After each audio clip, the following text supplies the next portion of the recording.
Vous savez, dans notre métier de comédien, il y a différents secteurs. Il y a plusieurs secteurs. Il y a le théâtre en numéro un, celui que j'ai pratiqué pendant 40 ans et même plus, et que je continue encore de pratiquer. Et puis il y a la radio, et puis il y a la télévision, où j'en ai fait aussi énormément, et puis il y a le doublage. Et je suis arrivé au doublage, comme ça, un jour, un copain m'a dit, bah, tiens, tu n'as jamais fait de doublage, tu devrais venir en faire. Et c'était il y a déjà un bon nombre d'années. Et j'ai commencé, à ce moment-là, il n'y avait même pas la bande rythmo, c'est vous dire, c'est le Moyen-Âge. Il n'y avait pas la bande rythmo sous l'écran avec le texte qui défile, c'était à l'image. Donc ça supposait un certain nombre de réflexes et de coups d'œil et de concentration. Pour démarrer pile, il fallait prendre des repères sur les personnages qui entouraient. Quand il y en avait un qui levait le doigt, on repérait que c'était là que l'autre démarrait. Enfin, c'était assez sur le fil raide. Et puis un beau jour, je ne sais plus comment, on m'a demandé de faire un essai. La plupart du temps, j'ai démarré sur des essais, sur Robert Wagner, sur tous ces personnages-là, même sur J.R. Bon, ça a été des essais. Et un beau jour, on m'a demandé de faire un essai sur Terence Hill. Et j'ai trouvé, d'abord c'est un acteur que j'adore et que j'étais très fasciné. Et puis j'avais envie de le faire en plus parce qu'il avait un jeu qui me plaisait puis qui correspondait un peu à une partie de moi. C'était un registre dans lequel je me sentais plutôt à l'aise parce que les rôles que je jouais au théâtre étaient comme ça des personnages de gaieté, de bonne humeur, de sympathie. Bon. Et ça a collé très vite. Tout de suite, on a fait équipe. Et puis là, j'en ai doublé énormément, parce que toutes les séries avec Bud Spencer. Et puis, après, bon, ça a enchaîné, tous les feuilletons, toutes les séries, les Lucky Luke, qu'il avait dirigé lui-même pour la télé et tourné pour la télé. Le grand film Lucky Luke, tous les autres qui ont suivi, enfin quoi. Et depuis maintenant, encore, j'ai fini de doubler la 3e ou 4e série des Don Matteo, qu'il tourne en Italie. Il est en train d'en tourner une 5e, là. Donc ça a été une rencontre, moi ça a été ma tasse de thé et mes bonbons, parce que ça a été la récompense. Parce que moi, à chaque fois que j'allais à doubler Terence Hill, c'était la joie, quoi. C'était du bonheur. Vraiment, parce que c'est un...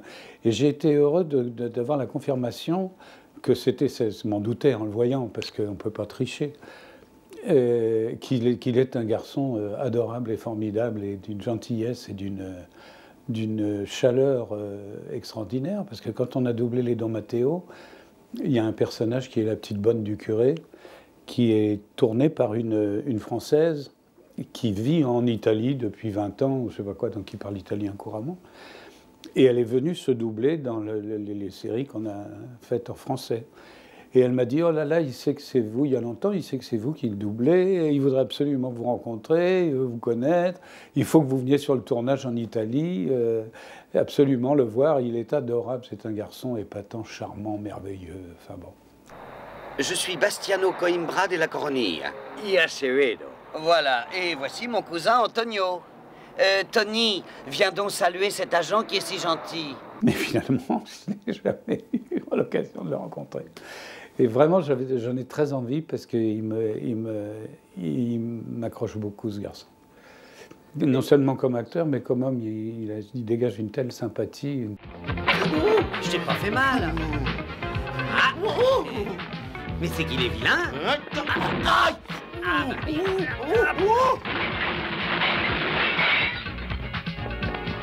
En tout cas, il est très content de mes services, ça lui plaît bien. Parce qu'aussitôt, il s'enquiert de savoir qui le double. Tirez donc, Van der Brioche. Je suis un vrai Coimbra de la Coronilla. Y Acevedo. Y Acevedo. Ah oui, Y Acevedo potable.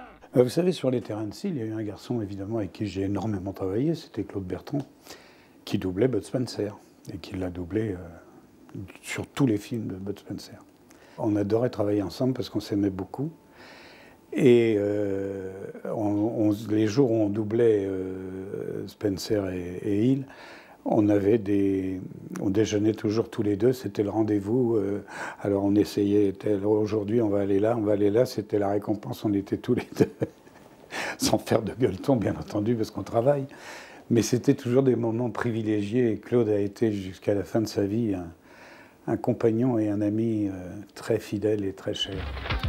Alors, qu'est-ce que je vous sers? Vous avez une spécialité? Ah oui, le riz au haricot. Ah, c'est parfait, d'accord. Moi Très aussi, bien. ça me va. Allons-y. Nous disons 2 portions. Faites-en 4. D'accord. Faites-en 8, j'ai faim. 8. Pas drôle d'être au régime. Hein. C'était un garçon qui était un peu comme Bud Spencer, quoi. Faut dire, c'était une masse. Claude, c'était vraiment il avait 2 têtes de plus que moi, il était vraiment important. Mais c'était comme Bud Spencer, c'était vraiment dans la vie, c'était un bon nounours, quoi. Il avait doublé aussi, je me rappelle. Il me fait beaucoup rire quand je réentends la bande. Il avait doublé Balou dans le livre de la jungle. Il chantait fort bien, d'ailleurs. Et il avait chanté aussi la chanson des Aristochats. Et non, c'était un personnage merveilleux. C'était vraiment un gros nounours. Il était étonnant, très touchant et très très bon acteur, très bon acteur.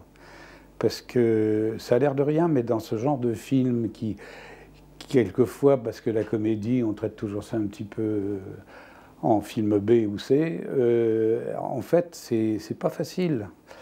Surtout dans des films d'action comme ça, pour rendre derrière un micro à 9h du matin, il faut quand même rendre tout le mouvement, tout ça, faut savoir. Oh, écoutez, on t'a tout mal élevé, voyons.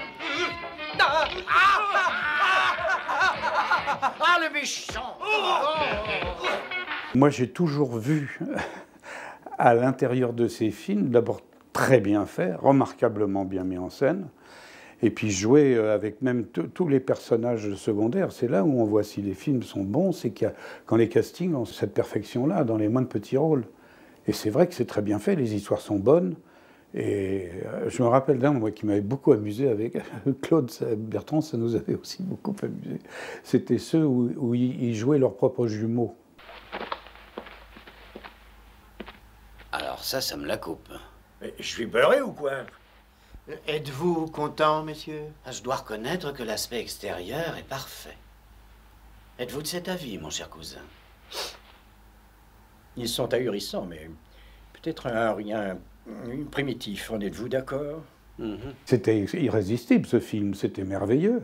Et ils étaient formidables, tous les deux. Comme on ne travaillait pas toujours dans l'ordre, alors il y a des fois où on partait, on avait quand même pris, on n'avait pas changé les voix vraiment, mais on avait différencié légèrement le jeu pour donner une personnalité un peu différente, pour que le public s'y retrouve, et puis c'est ce qu'il faisait en italien.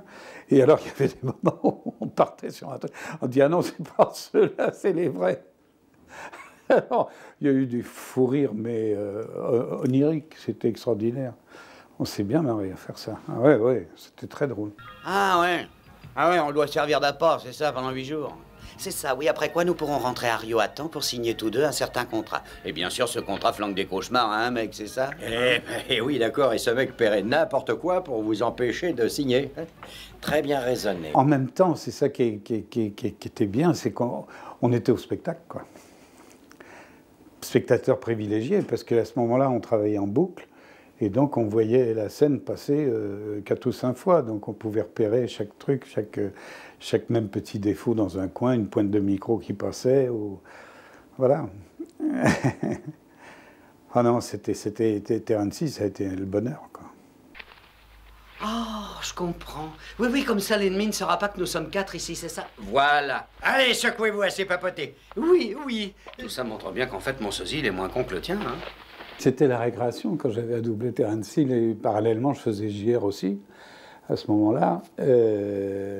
Mais JR, si vous voulez, moi, ça m'a beaucoup amusé. Parce que, faut vous dire que pendant les doublages de Dallas, on a beaucoup ri. On a beaucoup ri parce qu'il y a des moments où c'est tellement trop que ça en devient comique. Alors, si on prend ça un peu au 2e degré, c'est réjouissant, quoi. Et c'est très amusant de jouer une ordure. Parce qu'on se dit, il va jamais aller aussi loin, et il y va, et nous aussi, forcément. Mais vous savez, il faut savoir quand même que dans ce travail, il y a souvent les gens où les gamins, ou je sais pas, se plantent devant moi et me disent « fais-moi JR ». Bon. Mais fais-moi la voix de JR. Je dis ben, « je peux pas, c'est ça, là, voilà, c'est ce que tu entends là en ce moment ». Ah bon, mais tu fais pas une autre voix? Je dis ben non. Et pour Terence Hill, c'est pareil. Alors, ils comprennent pas très bien le système. Mais je dis, vous savez, il y a l'image qui compte et qui prime. Il y a le visage des gens. Et puis ce qu'on leur fait dire, surtout.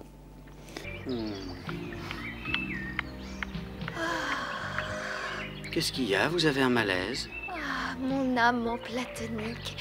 Qui aurait cru qu'un jour adviendrait où tes lèvres suaves baiseraient mes doigts dénudés? Ah oui, là, j'aurais pas dû, mais voilà, j'ai été si bouleversé que j'ai perdu la tête. Et... Ah.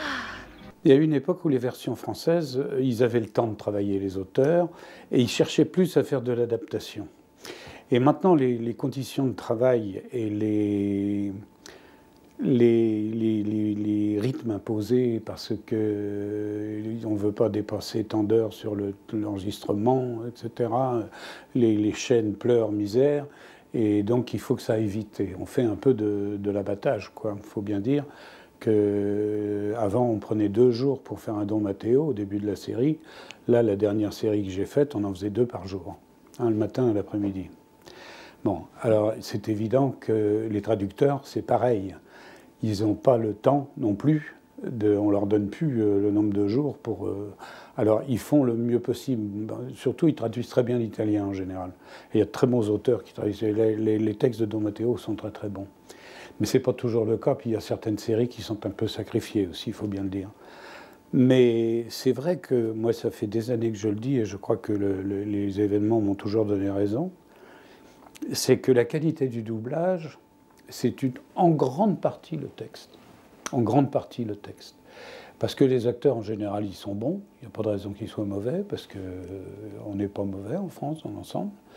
Et c'est le texte qui fait que ça fait doublage, ou que ça coule vraiment et que ça sort des personnages. Voilà, c'est la grosse nuance. Et qui est d'importance, bien sûr.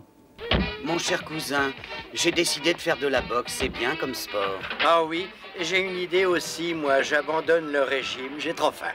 Ça serait, c'est celle que tous les gens adorent et me demandent à chaque fois qu'ils me voient, même au sortant du théâtre, ils me disent toujours, dites-nous la phrase de Agence Tourisque. J'adore qu'un plan se déroule sans accroc.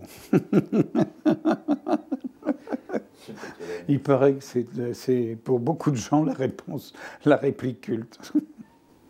Je vous laisse apprécier. Je suis un vrai Coimbra della Coronia. Ya se vedo.